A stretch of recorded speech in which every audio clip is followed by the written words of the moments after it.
YouTube Tamil மக்களுக்கு வணக்கங்க. இது மிளகாய்த்தூள் அரைக்கிற இடத்துக்கு தான் வந்திருக்கேன். இந்த இந்த மிளகாய்த்தூள் நம்ம ருசியான மிளகாய்த்தூள் அரைக்கணும்னா, நான் ஏற்கனவே பழைய வீடியோஸில் நான் போட்டிருப்பேன்.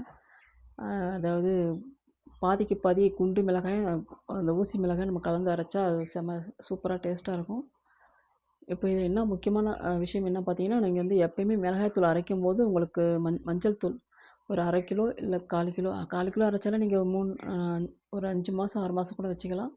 மஞ்சள் தூள் நீங்கள் கம்பல்சரியாக வந்து நீங்கள் வந்து அ மிளகாய்த்தூள் முன்னாடியே போட்டு அரைச்சி, அதுக்கப்புறம் மிளகாய்த்தூள் போட்டு அரைங்க. இது மஞ்சள் தூள் தான்.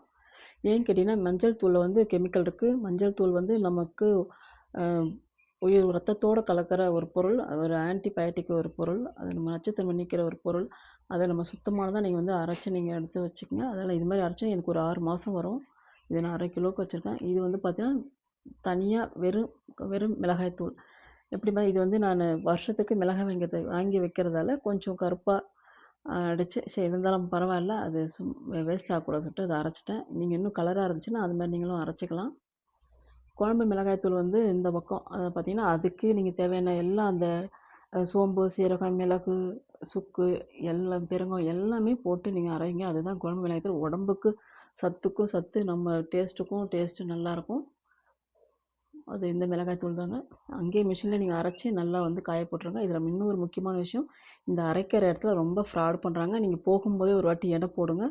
திரும்ப அரைச்சதுக்கு அப்புறமா நீங்கள் ஒரு வாட்டி வந்து எடையை போடுங்க. ஏன்னா ஒரு 100 மில்லி கம்மியாச்சுன்னா, இல்லை 150 மில்லி கம்மியாச்சுன்னா நமக்கு வந்து பரவாயில்ல. இல்லைன்னா இந்த தூளை வந்து ஈஸியாக பிடிச்சிக்கிறானுங்க. ஏன்னா அவங்க கேட்குற கூலியும் கொடுத்து அந்த தூள் வந்து பிடிக்கிறது வந்து நம்ம கஷ்டப்பட்டு இப்போ ஒரு செலவு 1/2 கிலோ அரைக்கணுன்னா கூட நம்ம வந்து 1000 ரூபாய்க்கு வேணும் கண்டிப்பாக. அப்படி இருக்கும்போது நம்ம கஷ்டப்பட்டு நம்ம சம்பாதிச்சு அரைச்சிட்டு இந்த தூள் மிஷினில் வந்து பார்த்திங்கன்னா அரைக்கும்போது ஈஸியாக அந்த சக்கரை இருக்கும் பாருங்கள் சைடில், அதை வந்து அந்த லாஸ்ட்டில் தூள் அரைக்கும்போது நம்ம கொஞ்சமாக இருக்க தூள் நைஸாக அது மேலே கொட்டணும் போது நம்ம டைரெக்ஷன் மேலே மாறும்போது டக்குன்னு அது இறுக்கி அதை பாருங்கள் கை வச்சுருக்காரு இல்லைங்களா, அதை இறுக்கினா டக்குன்னு தூள் அதை பிடிச்சிக்கும். எனக்கு போன முறை நம்ம அரைக்கும் போது 400 கிராம் தூள் இல்லை. சரி ஏதோ என்னமோ சொல்லிட்டு பார்த்துட்டேன். இந்த வாட்டி நான் விடவே இல்லை. பார்த்துட்டு அதை ஒழுங்காக அரைச்சக்கூட சொல்லிட்டு. ஏன்னா தூள் அரைக்கும் போது கொஞ்சம் பார்த்து நீங்கள் அரைச்சிக்கங்க. அதே மாதிரி இந்த தூளோட பக்குவம் நல்லா அரைங்க. இந்த வீடியோ பிடிச்சிருந்தா லைக் பண்ணுங்கள்.